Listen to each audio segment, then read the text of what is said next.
G'day folks, and welcome to the channel. My name's Matt, and I'm writing and illustrating an adventure set in the Swamp of Souls.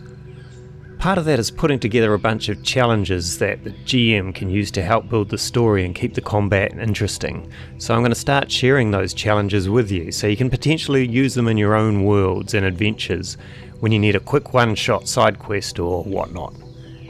This encounter I mentioned in episode 11, but I'm now going to provide details like stat blocks and encounter mechanics.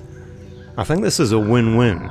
See, by watching you get an interesting encounter along with the stat blocks and mechanics you need, and I get people to playtest my challenges before we publish the full adventure. So feel free to take screenshots of this video for all the info you need, and if you do use this, please let me know how it went in the comments below, and what you think would make it better. And if you want a fancy PDF of this, I provide that for my Patreons in the link below. So check that out in the links if you want a nicely laid out document of this challenge. Okay, let's start with the overview of this encounter while I draw the Sorrow Keeper Lish. I'm going to provide the hooks and intro description text for your first screenshot if you want to start running this adventure. The overview. 150 years ago, the ghost elf shaman Lish lived in the sacred lake tending to the rare tree known as the Song Tree.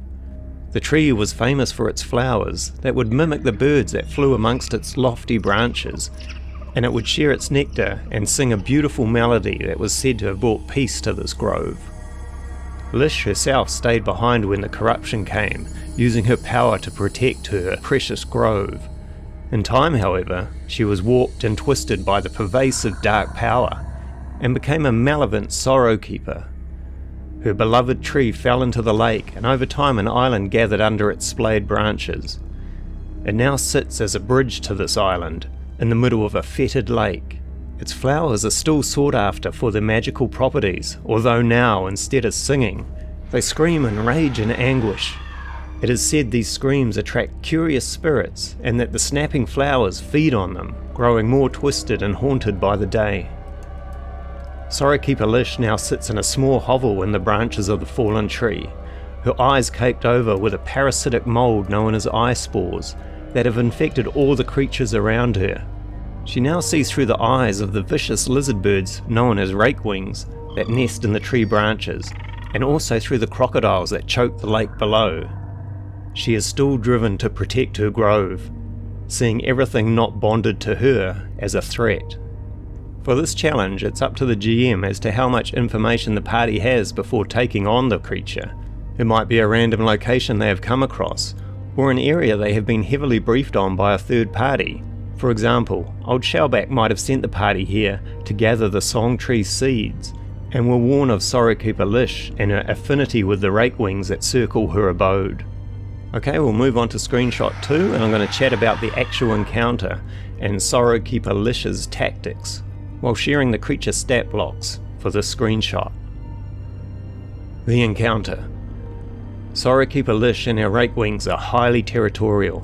As soon as the players cross point A, swarms of rakewings will swoop in. In total there are 6 swarms, and 2 swarms will engage the players at a time, with the other swarms circling. Sorrowkeeper Lish will also emerge from her hovel to protect her tree and her flowers. She will move into her 15-foot reach range to attack those on her tree and try and knock them into the crocodile-infested waters below. She will also use her bonus action to call an additional rakewing swarm, or command crocodiles to climb the banks to the base of the tree to cut off the party's retreat. Sorrowkeeper Lish cannot be lured from the tree. Her driving motivation is to protect her flowers. If the players do fall back, Lish will disappear into her hovel, or the fog, or under the tree bridge to regenerate. She will also call back her rakewings to circle in the fog. If badly hurt, Lish may spider climb under the tree bridge to regenerate, while her rakewings continue to attack. If players figure out ways to attack her while she's under the tree bridge, she may even drop into the murky waters below and spend a few turns healing before emerging from one of the support branches to press her attack. Attacking her flowers, however, will immediately lure her back out. Sorrowkeeper Lish will focus her attacks and her rakewings on anyone who has attacked her flowers. And as we wrap up with the conclusion, I'll share the map for screenshot 3. The conclusion: with Sorrowkeeper Lish and her rakewings defeated, the players can complete their quest hook, Whether that involves gathering the screaming flowers, or entering her hovel and finding a warded container that holds the 5 uncorrupted song tree seeds from the original tree. The hovel can also be used for an uninterrupted short or long rest, which is a rare thing in the Swamp of Souls. And finally, I'll share all the notes and the map key for the last screenshot. You should have 4 screenshots, and these cover a lot of the mechanics for different situations found in this encounter. So hopefully that provides a fun encounter for your party. If you do run it, let me know how it goes, so I can fine tune it for the Swamp of Souls. And if you want a proper PDF of it, check out my Patreon. Now I'll leave you with a little animated short that Lena did of this encounter in case you missed it in episode 11, where I chat about throwing problems at your players. Thanks for listening to the end, and I hope to see you in the next episode. Bye.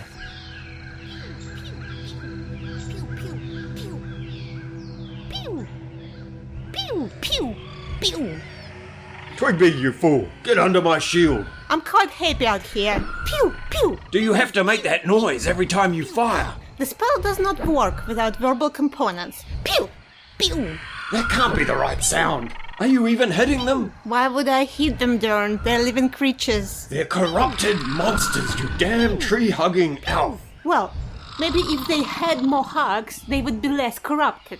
Did you think about that? I think it's your light that keeps attracting them. Oh great, now here come the crocs.